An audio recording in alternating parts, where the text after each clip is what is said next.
ਅੱਜ ਆਪਾਂ ਗੱਲ ਕਰਦੇ ਹਾਂ ਅਕੇਲੇਪਨ ਦੀ। ਅਕੇਲਾਪਨ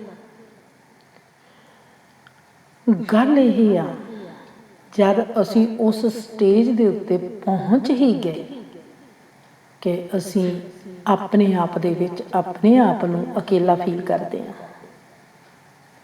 ਸਾਨੂੰ ਲੱਗਦਾ ਅਸੀਂ ਅਕੇਲੇ ਹਾਂ। ਦੂਰ ਦਰਾਂਡੇ ਆਲੇ ਦੁਆਲੇ ਆਉਂਦੇ ਜਾਂਦੇ, ਸਾਡੇ ਸਰੀਰੀ ਅਵਸਥਾ ਹੋਵੇ ਜਾਂ ਸਾਡੇ ਮਨ ਦੀ ਅਵਸਥਾ ਹੋਵੇ ਜਾਂ ਬੁੱਧੀ ਦੀ ਅਵਸਥਾ ਹੋਵੇ, ਅਸੀਂ ਖਾਲੀ ਹੀ ਖਾਲੀ ਮਹਿਸੂਸ ਕਰਦੇ ਹਾਂ। ਇਸ ਅਵਸਥਾ ਦੇ ਵਿੱਚ ਅਸੀਂ ਮੌਤ ਵੱਲੀ ਨੂੰ ਤੁਰ ਪਏ ਹਾਂ। ਅਸੀਂ ਜ਼ਿੰਦਗੀ ਵੱਲੀ ਕਿਉਂ ਨਹੀਂ ਜਾਂਦੇ? ਅਕੇਲੇ, ਇਕੱਲੇ ਹੋ ਗਏ, ਖਾਲੀ ਹੋ ਗਏ। ਅਕੇਲਾਪਨ ਹੁੰਦਾ ਕੀ ਆ ਕਿ ਸਾਡੇ ਕਰਨ ਨੂੰ ਕੁਝ ਨਹੀਂ ਰਿਹਾ, ਸਾਡੇ ਕੋਲ ਹੋਣ ਨੂੰ ਕੁਝ ਨਹੀਂ ਰਿਹਾ। ਅਸੀਂ ਆਪਣੇ ਆਪ ਦੇ ਵਿੱਚ ਫੀਲ ਕਰਦੇ ਹਾਂ, ਮਹਿਸੂਸ ਕਰਦੇ ਹਾਂ ਕਿ ਅਸੀਂ ਇਕੱਲੇ ਹਾਂ। ਜੇ ਕੋਈ ਪਰਮਾਤਮਾ ਦਾ ਚਾਹਵਾਨ ਹੁੰਦਾ, ਉਸ ਦੇ ਲਈ ਇਹੀ ਸਟੇਜ ਕਿੰਨੀ ਸੋਹਣੀ ਹੋ ਜਾਂਦੀ ਹੈ। ਖਾਲੀਪਨ, ਕੁਝ ਕਰਨ ਨੂੰ ਹੈ ਨਹੀਂ ਗਾ। ਖਾਲੀਪਨ, ਕੁਝ ਹੋਣ ਨੂੰ ਹੈ ਨਹੀਂ ਗਾ। ਚਾਰੇ ਪਾਸੇ ਅਸੀਂ ਦੇਖਦੇ ਹਾਂ ਕਿ ਜ਼ਿੰਦਗੀ ਦੇ ਵਿੱਚ ਸਾਡੇ ਕੋਲ ਕੋਈ ਨਹੀਂ, ਅਸੀਂ ਇਕੱਲੇ ਹਾਂ, ਅਸੀਂ ਖਾਲੀ ਹਾਂ। ਅਗਰ ਅਸੀਂ ਆਪਣੇ ਇਕੱਲੇਪਨ ਨੂੰ, ਖਾਲੀਪਨ ਨੂੰ ਨਕਾਰਾਤਮਕ ਲੈ ਕੇ ਜਾਂਦੇ ਹਾਂ, ਮਤਲਬ ਕਿ ਅਸੀਂ ਇਸ ਨੂੰ ਨੈਗੇਟਿਵ ਲੈ ਕੇ ਜਾਂਦੇ ਹਾਂ, ਤਾਂ ਜੋ ਸਾਡੀ ਮੰਜ਼ਿਲ ਆ ਉਹ ਆਤਮ ਹੱਤਿਆ ਹੋਵੇਗੀ। ਪਰ ਜੇ ਅਸੀਂ ਇਸ ਨੂੰ ਪੋਜ਼ੀਟਿਵ ਰੂਪ ਦੇ ਵਿੱਚ ਲੈ ਕੇ ਜਾਂਦੇ ਹਾਂ, ਤਾਂ ਜੋ ਸਾਡੀ ਮੰਜ਼ਿਲ ਆ ਇਹ ਸਾਧੂ ਸੰਤ ਫਕੀਰ ਵਾਲੀ ਹੋਊਗੀ। ਅਸੀਂ ਅਕੇਲੇ ਜਿਸਮੀ ਲੈਵਲ 'ਤੇ ਕੋਈ ਫਰਕ ਨਹੀਂ ਪੈਂਦਾ। ਫਿਰ ਉਹ ਕਹਿੰਦੇ ਨੇ ਨਾ, ਡੁੱਲੇ ਵੇਰਾਂ ਦਾ ਕੁਝ ਨਹੀਂ ਵਿਗੜਿਆ। ਪਰ ਜੇ ਅਸੀਂ ਮਨ ਦੇ ਲੈਵਲ 'ਤੇ ਖਾਲੀ ਹਾਂ, ਫਿਰ ਅਸੀਂ ਇੱਥੇ ਦੂਜੀ ਕਹਾਵਤ ਨੂੰ ਵਰਤਦੇ ਹਾਂ, ਅਬ ਪਛਤਾਏ ਕਿਆ ਹੋਤ ਜਬ ਚਿੜੀਆਂ ਚੁਗ ਖੇਤ। ਪਰ ਅਗਰ ਅਸੀਂ ਮਨ ਦੇ ਰੋਗ ਨੂੰ ਇੰਨਾ ਵਧਾ ਲਿਆ ਕਿ ਮਨ ਨੇ ਸਾਡੀ ਬੁੱਧੀ ਨੂੰ ਵੀ ਆਪਣੇ ਕੰਟਰੋਲ ਦੇ ਵਿੱਚ ਕਰ ਲਿਆ, ਫਿਰ ਬਾਤ ਕੁਝ ਸੀਰੀਅਸ ਆ। ਇਸ ਦਾ ਮਤਲਬ ਆ ਕਿ ਅਸੀਂ ਬਹੁਤ ਨੈਗੇਟਿਵ ਪੋਜੀਸ਼ਨ ਦੇ ਵਿੱਚ ਪਹੁੰਚ ਚੁੱਕੇ ਹਾਂ। ਇੱਥੇ ਸਾਡੇ ਕਰਨ ਨੂੰ ਕੁਝ ਹੈ ਹੀ ਨਹੀਂ, ਕਿਉਂਕਿ ਸਾਡੇ ਇਕੱਲੇਪਨ ਨੇ ਸਾਨੂੰ ਬੁੱਧੀ ਤੱਕ ਪਹੁੰਚਾ ਦਿੱਤਾ, ਸਾਡੀ ਬੁੱਧੀ ਨੂੰ ਵੀ ਇਕੱਲਾ ਕਰ ਦਿੱਤਾ। ਇਸ ਦਾ ਮਤਲਬ ਇਹ ਹੋ ਗਿਆ ਕਿ ਹੁਣ ਸਾਡੇ ਵਿੱਚ ਕੋਈ ਆਸ ਵੀ ਨਹੀਂ, ਸਾਡੇ ਵਿੱਚ ਕੋਈ ਭਰੋਸਾ ਵੀ ਨਹੀਂ, ਸਾਡੇ ਵਿੱਚ ਪਿਆਰ ਵੀ ਨਹੀਂ। ਮਤਲਬ ਕਿ ਅਸੀਂ ਆਸ ਤੋਂ ਵੀ ਖਾਲੀ ਹਾਂ, ਭਰੋਸੇ ਤੋਂ ਵੀ ਖਾਲੀ ਹਾਂ, ਪਿਆਰ ਤੋਂ ਵੀ ਖਾਲੀ ਹਾਂ। ਇਹ ਖਾਲੀਪਨ ਦੀ ਆਖਰੀ ਸਟੇਜ ਆ। ਇਹ ਆਖਰੀ ਸਟੇਜ ਆ ਖਾਲੀਪਨ ਦੀ। ਇਸ ਖਾਲੀਪਨ ਦੇ ਵੀ ਦੋ ਰੂਪ ਨੇ, ਇੱਕ ਪੋਜ਼ੀਟਿਵ, ਇੱਕ ਨੈਗੇਟਿਵ। ਜੇ ਤਾਂ ਤੁਸੀਂ ਮੈਡੀਟੇਸ਼ਨ ਵਾਲੇ ਹੋ, ਜੇ ਤਾਂ ਤੁਹਾਡੇ ਵਿੱਚ ਦੁਨੀਆ ਨੂੰ, ਪਰਮਾਤਮਾ ਨੂੰ ਪਿਆਰ ਕਰਨ ਦੀ ਭਰਪੂਰ ਚਾਹਨਾ, ਤਾਂ ਇਹ ਖਾਲੀਪਨ ਇਨਲਾਈਟਮੈਂਟ ਤੋਂ ਆਉਣ ਦੀ ਪਹਿਲੀ ਸਥਿਤੀ ਆ। ਅਗਰ ਅਸੀਂ ਨੈਗੇਟਿਵ ਇਨਸਾਨ ਤਾਂ ਇਹ ਖਾਲੀਪਨ ਆਤਮ ਹੱਤਿਆ ਕਰਨ ਤੋਂ ਪਹਿਲਾਂ ਦੀ ਸਥਿਤੀ ਆ। ਸਾਨੂੰ ਇਹ ਸਟੇਜ ਆਤਮ ਹੱਤਿਆ ਦੀ ਔਰ ਲੈ ਕੇ ਜਾਊਗੀ। ਤਾਂ ਸਾਨੂੰ ਕੀ ਕਰਨਾ ਚਾਹੀਦਾ? ਕਿਉਂਕਿ ਜੇ ਅਸੀਂ ਪੋਜ਼ੀਟਿਵ ਹਾਂ, ਫਿਰ ਤਾਂ ਮਜ਼ੇ ਹੀ ਮਜ਼ੇ ਆ, ਕੋਈ ਫਰਕ ਨਹੀਂ ਗਾ। ਸਾਨੂੰ ਪਤਾ ਵਾ ਸਾਡੀ ਮੰਜ਼ਿਲ ਕੀ ਆ। ਸਾਡਾ ਖਾਲੀਪਨ ਵੀ ਸਾਨੂੰ ਇੱਕ ਜਸ਼ਨ ਲੱਗ ਰਿਹਾ ਹੋਊਗਾ, ਸਾਡੇ ਲਈ ਇੱਕ ਮੇਲਾ ਵਾ, ਇੱਕ ਜ਼ਿੰਦਗੀ ਦਾ ਉਹ ਹਿੱਸਾ ਵਾ ਜਿੱਥੇ ਖੁਸ਼ੀਆਂ ਤੇ ਮੁਲਾਰਾਂ ਦੀਆਂ ਜੱਫੀਆਂ ਪੈ ਰਹੀਆਂ ਨੇ। ਖਾਲੀਪਣ ਜੋ ਆ, ਖਾਲੀਪਣ ਦਾ ਜੋ ਅਹਿਸਾਸ ਆ ਉਹ ਬਿਲਕੁਲ ਇੱਕੋ ਜਿਹਾ ਵਾ। ਇਹ ਖਾਲੀਪਣ ਅਸੀਂ ਖੁਦਕਸ਼ੀ ਦੀ ਔਰ ਜਾਂਦੇ ਹਾਂ ਜਾਂ ਅਸੀਂ ਸੰਤ ਫਕੀਰੀ ਦੀ ਔਰ ਜਾਂਦੇ ਹਾਂ। ਇੱਥੇ ਇਨਸਾਨ ਦੀ ਫੇਰ ਲਗਨ ਕੀ ਆ, ਉਹ ਕਿਹੋ ਜਿਹਾ ਵਾ, ਉਸ ਦੀਆਂ ਆਦਤਾਂ ਕੀ ਆ, ਉਸ ਦੇ ਸੁਭਾਅ ਕੀ ਨੇ, ਉਹ ਕੰਮ ਹੁੰਦੇ ਆ। ਉਸਨੇ ਕੀ ਕੀਤਾ ਚੰਗਾ, ਉਸਨੇ ਕੀ ਕੀਤਾ ਮੰਦਾ।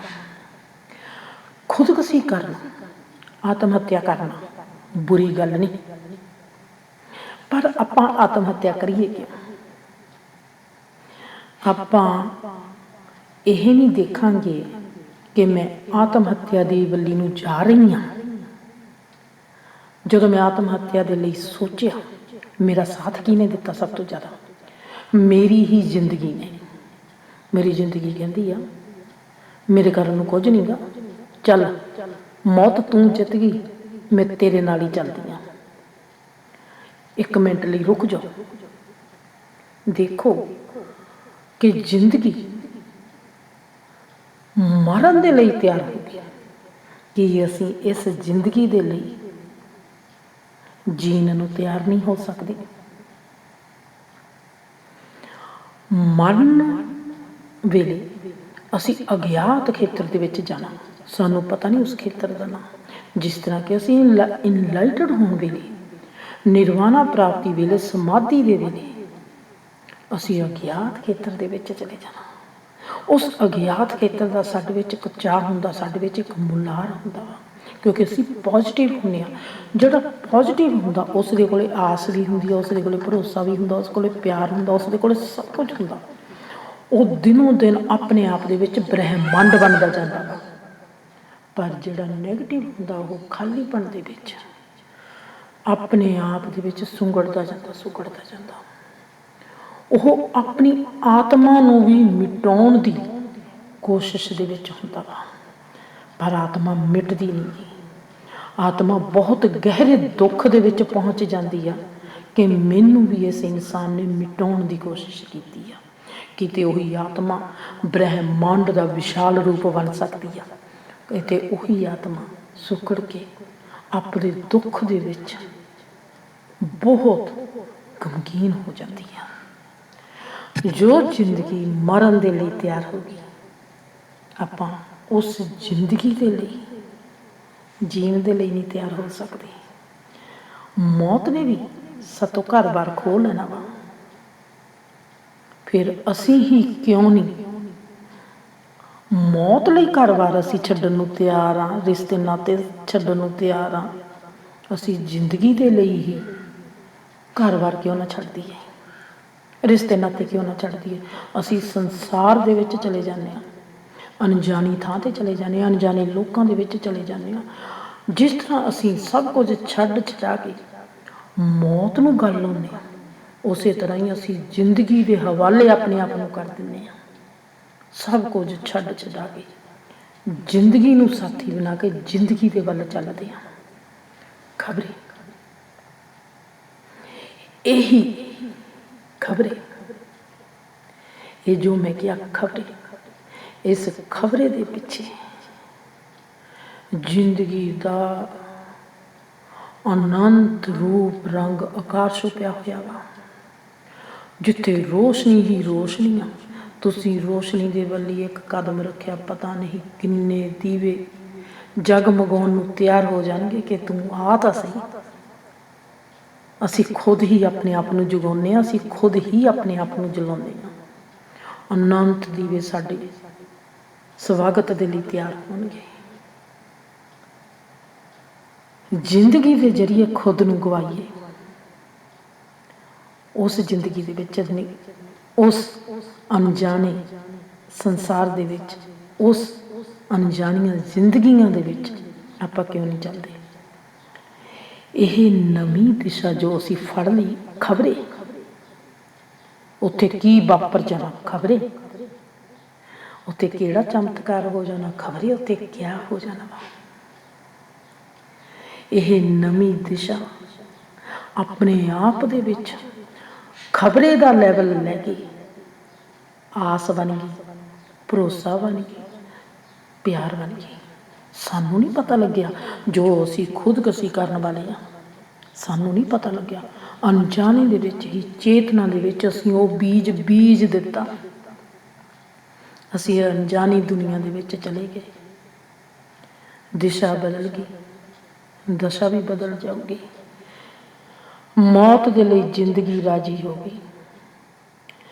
ਜ਼ਿੰਦਗੀ ਨੇ ਸਾਥ ਦਿੱਤਾ ਕਿ ਚੱਲ ਮੈਂ ਮੌਤ ਦੇ ਲਈ ਰਵਾਨਾ ਹੁੰਦੀ ਹਾਂ। ਜ਼ਿੰਦਗੀ ਜੋ ਮੌਤ ਦੇ ਲਈ ਰਾਜੀ ਹੋ ਗਈ, ਉਹ ਜ਼ਿੰਦਗੀ ਜੋ ਸਾਥੀ ਬਣ ਕੇ ਆਪਣੇ ਆਪ ਨੂੰ ਮੌਤ ਦੇ ਹਵਾਲੇ ਕਰਨ ਲੱਗੀ ਸੀ, ਤੋ ਕਿਉਂ ਨਹੀਂ ਮੌਤ ਨੂੰ ਹੀ ਜ਼ਿੰਦਗੀ ਦੇ ਹਵਾਲੇ ਕਰਕੇ ਦੇਖ ਲਈਏ। ਖਬਰੇ